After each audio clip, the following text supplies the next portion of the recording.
Hi అండి, welcome back to my channel. ఈరోజు topic వచ్చేసి హెయిర్ గ్రోత్ ఆయిల్ అండి. ఇది మా పాపకు అప్లై చేస్తాను. ఈ ఆయిల్ నేను కోకోనట్ ఆయిల్ తీసుకున్నాను.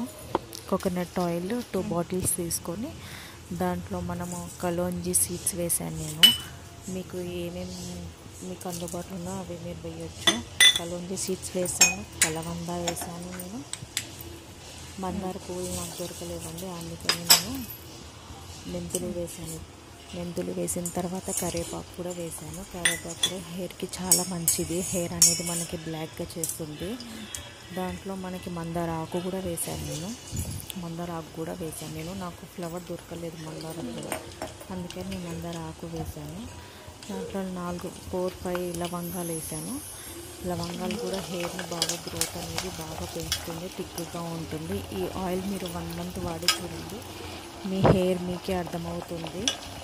హెయిర్ ఫాల్ కూడా మీకు చాలా తగ్గుతుంది, డాండ్రఫ్ తగ్గుతుంది, హెయిర్ గ్రోత్ అనేది మీకు ఉంటుంది. ఏ ఆయిల్ అయినా సరే 1 మంత్ పెట్టి చూడాలి, అప్పుడే మాకు హెయిర్ గ్రోత్ అనేది తెలుస్తుంది.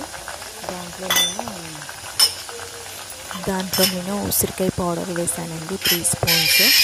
మీరు బ్రింగ్రాజా పౌడర్ కూడా ఉంటే కూడా వేసుకోవచ్చు. నా దగ్గర దొరకలేదు కాబట్టి నేను వేసుకోలేదు. ఉసిరికాయ పౌడర్ 3 స్పూన్స్ వేసుకున్నాను.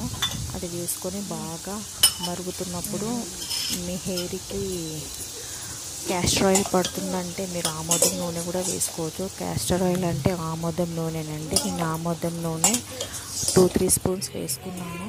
ఆమోదం నూనె వేసుకోగానే మీకు పైన ఇలా వచ్చేస్తుంది.